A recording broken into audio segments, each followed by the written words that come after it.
Hi guys, welcome to Eduran. आज हम class 10th का अरिथमेटिक प्रोग्रेशन चैप्टर कर रहे हैं, जिसकी एक्सरसाइज 5.1 का फोर्थ क्वेश्चन इस वीडियो में कवर करेंगे। हमने पिछले क्वेश्चंस पिछली वीडियोस में कवर किए हैं। आज लास्ट क्वेश्चन है 5.1 एक्सरसाइज का, वो कवर करेंगे। तो फोर्थ क्वेश्चन देखो क्या कह रहा है। Which of the following are APs, इनमें से एपी कौन से हैं। And if they form an AP find the common difference. अगर एपी में है तो कॉमन डिफरेंस निकालो, उसके बाद पहली 3 टर्म्स निकाल दो। सॉरी, अगली 3 मोर टर्म्स। सबसे पहले देखेंगे कि एपी में है या नहीं। एपी में चेक करने के लिए हमेशा देखते हैं इनके बीच का डिफरेंस सेम है या नहीं। अगर तो सभी के बीच का डिफरेंस सेम होगा तो ये एपी में इसकी अगली 3 टर्म्स निकल जाएंगी। जैसे पहली टर्म 2 है, फर्स्ट टर्म को ए बोलते हैं। डी कैसे निकलता है, डी का formula an+1 minus A N. तो a2 माइनस a1, a2 क्या है 4 और a1 क्या है 4 माइनस 2। पहले आया d2, अगले वाले में भी चेक करके देखते हैं। यहाँ लिखे थे d is equals to a3 minus a2। तो a3 क्या है 8 और 2 क्या है 4। दैट मीन्स 4, d तो 4 आ गया, इसमें 2 आ रहा है, इसमें 4 आ रहा है। दैट मीन्स ये एपी में नहीं है। अगर तो दोनों का, अगर ये भी d 4 आता ये भी 4 होता तो ये सेम हो जाता, या 2 हो जाते दोनों, तो मेरा कॉमन डिफरेंस सेम है, तो मैं अगली टर्म्स निकाल देती। अगर यहाँ पे सेम नहीं है तो ये एपी में नहीं है, तो इसकी अगली टर्म्स नहीं निकलेंगी। चलो नेक्स्ट पार्ट देखो। नेक्स्ट पार्ट में दिया हुआ है 2 5/2 3 7/2। पहली टर्म 2, डी क्या होगा a2 माइनस a1, यानी second term minus first term. 5/2 minus 2 which means LCM 2 आएगा, इसके नीचे 1 होगा ना। 1 इंटू 2, 5 माइनस 4 इज 1/2। डी जो है 1/2 आ रहा है। फिर से चेक करके देखते हैं, a3 माइनस a2 करते हैं। a3 किया तो 3 माइनस 5/2 विच इज 2, एंड ये भी 1 है, इसको 2 से मल्टीप्लाई किया, ऊपर भी 2, 6 माइनस 5 1/2। डी फिर से 1/2 आया। दैट मीन्स ये जो सीक्वेंस है ये एपी में है। अब एपी में है तो अगली 3 टर्म निकल जाएंगी। ये 1 2 3 4 टर्म्स दे रखी हैं, तो 5वीं टर्म निकालने के लिए फॉर्मूला क्या है, ए एन का फॉर्मूला होता है a+n-1 इंटू डी। अगर मैं n की जगह 5 पुट कर दूं तो ये वाला 5 से एक नंबर कम आएगा, 5 माइनस 1 4, तो ये a+4d हो जाएगा। a की वैल्यू पुट की 2, 4 लिखा, d की वैल्यू पुट की 1/2। ये कटिंग कर दी, 2 + 2 कितना हो गया 4। दैट मीन्स फिफ्थ टर्म क्या आ गई मेरी 4। ठीक है। सिमिलरली हम a6 निकालेंगे। a6 a+5d।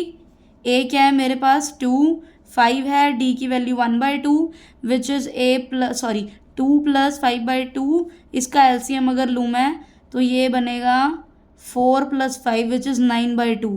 तो जो सिक्स्थ टर्म है मेरी a6 जो है वो 9/2 हो जाएगी। ठीक है। सिमिलरली a7 निकालेंगे, अगली 3 टर्म। तीसरी टर्म ये a7 क्या होगा a+6d। 2 6 इंटू 1/2, ये कटिंग की 3 हो गया, 2 + 3 कितना होता है 5। तो मेरे पास a7 कितना आया 5। ठीक है। ये फिफ्थ टर्म, ये सिक्स टर्म और ये सेवन्थ टर्म, तो ये 3 टर्म आ गई हैं। अब मैं यहाँ इसको लिख देती हूँ। 7/2 के बाद 4 आया था, फिर 9/2 आएगा, उसके बाद 5 आएगा, एंड सो ऑन चलता जाएगा। ये अगली 3 टर्म्स हमने लिख दी। ठीक है। Next move to the third part. Third part देखो, इसमें दे रखे हैं a क्या होगा -1/2। डी निकालने के लिए a2 minus a1, a3 minus a2 इकट्ठे ही में लिख दो, साथ साथ साइमल्टेनियसली चेक करते रहेंगे हम। ठीक है। तो यहाँ पे a2 क्या है -3.2 माइनस, और a1 जो है वो ऑलरेडी माइनस में है। ऐसे ही a3 ये भी -5.2 माइनस, और a2 ऑलरेडी माइनस का है, तो -3.2 + 1.2 क्या बनेगा ये बनेगा 2। जो d है हमारा ये -2, क्योंकि 3.2 इज बिगर लार्जर नंबर है, तो ये -2। ऐसे यहाँ पे देखूँ -5.2 + 3.2, ये भी -2 बनेगा। अगर d सेम आ चुका है दैट मीन्स ये AP में है। तो अगली टर्म निकाल लेते हैं। हमें कौन सी निकालनी है fifth term, a5 a+4d। a क्या है -1.2, 4d क्या है मेरा -2, -1.2 -8, दिस इज -9.2। ठीक है।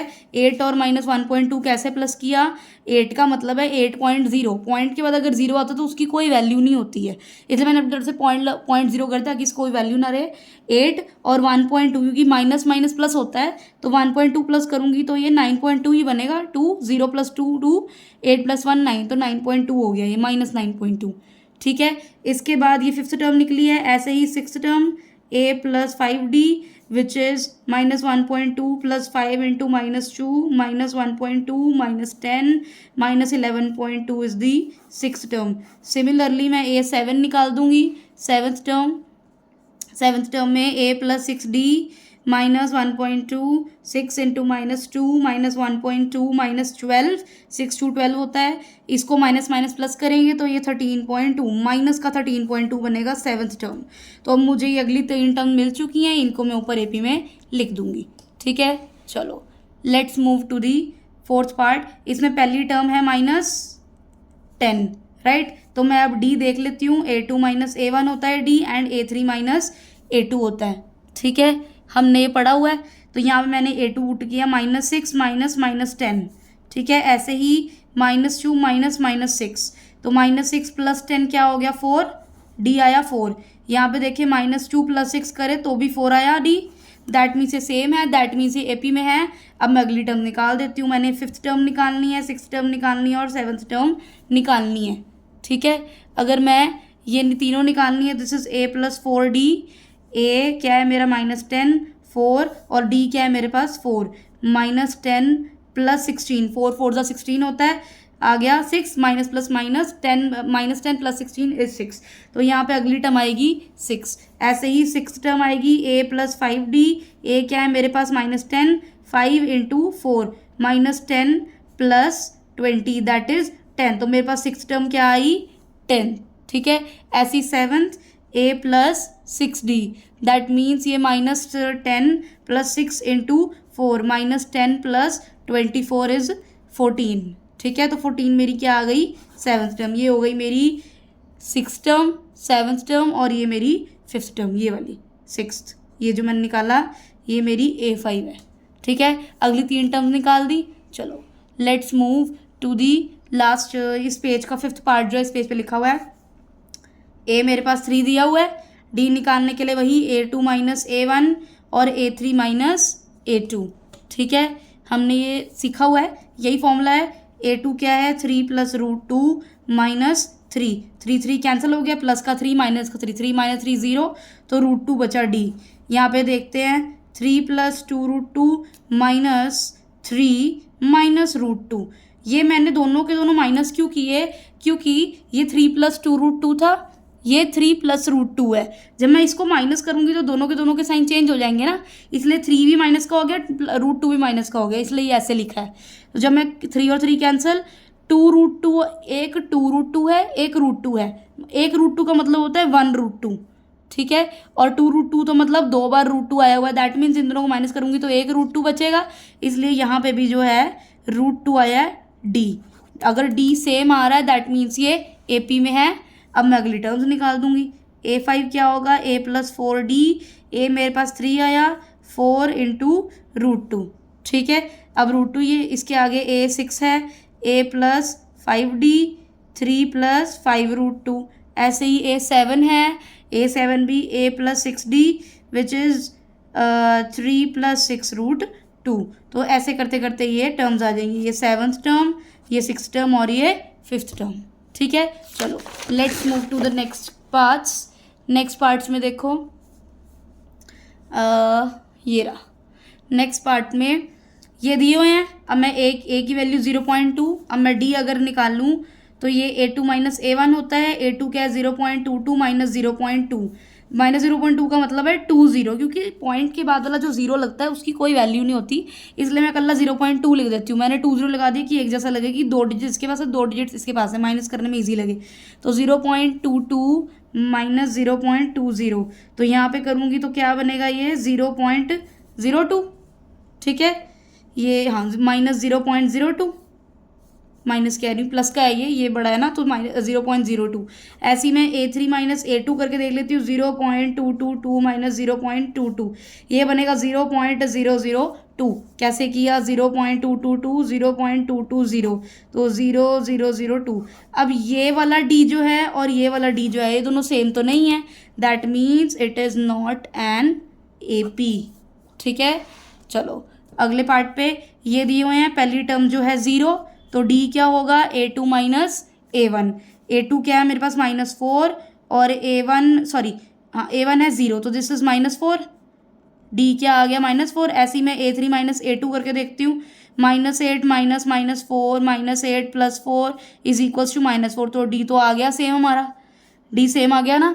अब डी अगर सेम आ गया है दैट मीन्स ये AP में है, तो AP में वही मैंने फिफ्थ टर्म निकालनी है, A + 4D, A is 0, 4 × -4 this is -16, A5 क्या आया -16, A6 A + 5D, 0 + 5 × -4 that is -20, तो सिक्स टर्म क्या आई -20।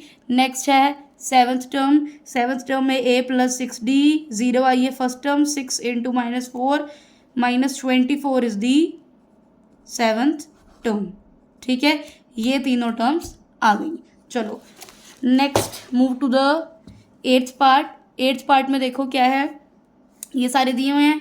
A क्या है -1/2, D के लिए A2 - A1, A2 क्या है -1/2, माइनस में -1/2, -1/2 + 1/2 0 हो गया, D 0 हो सकता है। ठीक है, इसके अलावा जो है अगले वाले में देखो, अगर मैं एक बार दोबारा चेक कर सकती हूँ, A3 - A2 करके, A3 क्या -1/2 -1/2, ये भी सेम आ गया ना, एक -1/2 एक + 1/2 तो 0। अब ये क्योंकि ये AP में है और D 0 है, तो अगली जो टर्म्स होंगी वो सारी की सारी -1/2 ही होंगी। मतलब यहाँ पे फिफ्थ टर्म भी -1/2, सिक्स भी -1/2, सेवन भी -1/2, क्योंकि उनके बीच का डिफरेंस ही 0 है। That means her term same है इस सीक्वेंस की, है ये AP में। ठीक है, मतलब fifth term, sixth term, seventh term, ये तीनों की तीनों -1/2 है। ठीक है, नेक्स्ट आ जाता है नाइन्थ पार्ट में देखो क्या है, यहाँ पे फर्स्ट टर्म दे रखी है 1 3 9। चलो हम चेक करते हैं। फर्स्ट टर्म A1, D क्या होता है A2 - A1, A2 क्या आया 3 - 1 2, D A आया। अगले वाले में चेक करते हैं, A3 - A2, 9 - 3 6 आ गया ना, ये तो सेम नहीं है, तो ये नॉट एन AP। ठीक है, आ जाओ अगले पार्ट पे। अगला है A में, पहली टर्म ही A है, that means first term is A, तो D क्या होगा A2 - A1, A2 है 2A और ये A, D भी A आया है। एक बार दोबारा चेक करके देखते हैं, A3 - A2, 3A - 2A फिर से A, दैट मीन्स ये AP है। AP के लिए देखो पहली टर्म A है, दूसरी 2, फिर 3, फिर 4, दैट मीन्स अब अगला जब आएगा वो 5A 6A 7A ही होंगे। ठीक है, वो तो मैंने देख ही लिया कि डिफरेंस ही A का है, मतलब एक ही नंबर का डिफरेंस है, तो +1 हो ही जा रहा है। मतलब 4A में A प्लस करो तो 5A ही आएगा। अगर इसको नहीं तसल्ली हो रही तो हम फिफ्थ टर्म निकाल के देख लेते हैं, A + 4D, A क्या है, पहली टर्म तो A ही है, 4D भी मेरा A है, तो 5A आ गया। ऐसे करते करते सिक्स्थ भी आ जाएगी और सेवन्थ भी आ जाएगी, ये आ जाएगा 7A। ठीक है, समझ आया। चलो अगले पार्ट पर चलते हैं, बहुत इजी है ये। इसके बाद ये वाले दिए हुए हैं फिर से, पहली टर्म A दे रखी है, D क्या है A2 - A1, A² - A। पहली बात तो इन दोनों की पावर ही सेम नहीं है, पावर सेम नहीं, इनको मैं माइनस ही नहीं कर सकती। ठीक है, सीधी सी बात है, माइनस नहीं कर सकती। मैं इसमें कॉमन लेके देख लेती हूँ, एक A कॉमन लेती हूँ, ये A - 1 आ गया D। ठीक है, दोनों में से A कॉमन लिया, A कॉमन लेने का मतलब है दोनों के दोनों नंबर्स को मैंने A से डिवाइड कर दिया। इसको A से डिवाइड करूँगी तो 1 ही बचेगा, इसको A से डिवाइड करूँगी तो एक A बच जाएगा, तो A मैंने बाहर निकाल लिया। मैं A3 - A2 करके देखती हूँ, A3 - A2, अगर मैं A² बाहर निकालूँ तो A - 1 तो बनता है, लेकिन यहाँ A² है, यहाँ A है। पिछले वाला मैंने D निकाला जिसमें A × A - 1 होना चाहिए D, ये वाला D कहता है A² बाहर है, A - 1, that means D same नहीं है, तो this is not an AP। ठीक है, चलो अगले पार्ट पे आ जाओ। ये दिया हुआ है √2, पहले तो मैं इसको सिंप्लीफाई करती हूँ। पहली टर्म √2, दूसरी टर्म, इन सभी को √2 की फॉर्म में कन्वर्ट करना है ताकि मैं माइनस करना ईजी रहे मेरे को। माइनस कैसे करूँगी, इसको भी √2 के फॉर्म में लिखूँ। √8 का मतलब, पहले यहीं पे शॉर्ट में करके देखते हैं, √8 का मतलब होता है 2 × 2 × 2। अब रूट में से एक पेयर तो बाहर आ सकता है ना, तो मैंने यहाँ पे 2 बाहर निकाला, अंदर एक 2 रह गया, दैट मीन्स √8 को मैं 2√2 लिख सकती हूँ। ठीक है, अब √18 को कैसे लिख सकते हैं, 3 × 3 × 2, 9 2 18 होता है, तो मैंने ये पेयर बाहर निकाला, ये बना 3√2। 18 की जगह हम 3√2 लिख सकते हैं √18 की जगह पे। ऐसे ही √32 बेसिकली 2 की पावर 5 को बोलते हैं, 5 बार अगर मैं 2 को मल्टीप्लाई करूँ तो 32 ही आएगा। तो यहाँ पे पेयर कितने बार आते हैं 2, तो 4√2 आ गया। दैट मीन्स इन चारों की जगह मैं क्या लिख सकती हूँ, AP अगर मुझे दोबारा बनाना हो तो AP बनेगा √2, 2√2, 3√2 and 4√2। This is the AP। ये मेरा AP बनता है। अब इसके बेस के ऊपर मैं D निकालूंगी। A तो मेरे को पता ही है √2 है, D क्या आएगा, A2 माइनस A1। A2 क्या है मेरे पास, 2√2 माइनस √2, मतलब 1√2 बचा। एक बार दोबारा चेक करते हैं, A3 माइनस A2 करूँ तो ये 3√2 माइनस 2√2, फिर से √2 बच गया। 3 में से 2 गए, एक ही बचा, √2 साथ में बस √2 को आगे लिख दिया।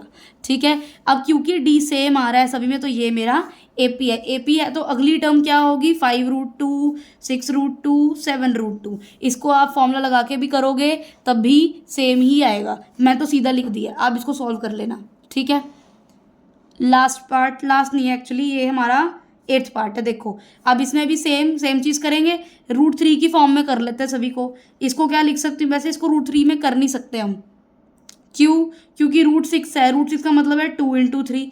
इसमें से मैं कैसे बाहर निकाल लूँगी, है ना। एक बार हम फिर भी इसको लिख सकते हैं, ये आ गया √3, ये √2 × √3 आ जाएगा। ठीक है, इसको लिखूँगी मैं √9, ये ऐसे ही रहेंगे। तो चलो हम D निकाल के देख लेते हैं, √6 minus √3, that means A2 minus A1। ठीक है, तो यहाँ पे अब √3 ही कॉमन है दोनों के पास, अंदर क्या बचेगा, √2 माइनस, क्योंकि √6 जो है √2 × √3 होता है। मैंने दोनों के पास √3 था, मैंने √3 बाहर निकाला, √2 यहाँ रह गया, -1 ये रह गया। दूसरा वाला चेक करते हैं, √9 माइनस √6, दोनों के पास 3 तो कॉमन है, √3 मैंने √3 बाहर निकाल लिया, क्योंकि 6 का मतलब है 3 × 2, 9 का मतलब है 3 × 3, तो मैंने एक 3 बाहर निकाला, तो अंदर के बचा √3 माइनस √2। ये तो सेम नहीं है, पहले D आ रहा था ये, अब D आ रहा है √3 मल्टीप्लाइड बाय ब्रैकेट में है तो √3 माइनस √2। D सेम नहीं है तो ये AP नहीं है। ठीक है, this is not an AP। आ जाओ अगले पार्ट्स पे। अगले पार्ट में है ये देखो ये दिए हुए हैं। अब A क्या है मेरा 1 का स्क्वायर 1 ही होता तो A मेरा 1। D क्या है A2 माइनस A1, A2 क्या है 3 का स्क्वायर 1 का स्क्वायर, 3 का स्क्वायर 9 माइनस 1 होता है, 3 × 3 9 -1, तो ये 8 आ गया ना D। अगला चेक करके देख लेते हैं, A3 माइनस A2 करके, A3 है 25, क्योंकि 5 का स्क्वायर 25 होता है, 3 का स्क्वायर 9, ये तो 16 आ गया। D सेम नहीं है जब, तो मेरे पास AP कैसे निकलेगा, AP नहीं निकल सकता, इसलिए हम इसको अब नॉट एन AP लिख देंगे। ठीक है, समझ आया। लास्ट पार्ट है इस क्वेश्चन का और वीडियो एंड होती है इसके बाद। A मेरा 1 है, D मेरा क्या है A2 माइनस A1, A2 क्या है 5 का स्क्वायर 1 का स्क्वायर, 5 का स्क्वायर 25 माइनस 1 विच इज 24। ठीक है, 24। सिमिलरली मैं A3 माइनस A2 चेक करती हूँ, A3 मेरे पास 7 का स्क्वायर है 49 माइनस 25, जब इसको करूँगी ये भी 24 ही बनता है। अब क्योंकि 24 है, दोनों सेम है D, तो ये AP में है। AP का मतलब है मुझे अब 5th टर्म निकालनी है, A + 4D। A क्या है 1, 4 × 24, तो ये क्या बना 24 × 4 करूँ अगर, 4 4 16 96, 1 + 96 दिस इज 97, 5th टर्म। ठीक है, 6th टर्म क्या बनेगी, 6th टर्म होगी A + 5D, A तो 1 ही है, 5 × 24, 24 × 5 करो तो ये बनता है 100, 1 + 100 इज 101, तो मेरी 6th टर्म क्या बनी 101। अब मुझे अगर 7th निकालनी, वो भी सिमिलरली निकल जाएगी 7th टर्म भी। तो इसी के साथ ये 4th क्वेश्चन कंप्लीट होता है। आपको कोई डाउट हो आप कमेंट सेक्शन में कमेंट कर सकते हो, लाइक करो, शेयर करो, subscribe my channel for all such videos. 10th class का फुल कोर्स इस चैनल पे आपको मिल जाएगा। And yes, thank you for watching.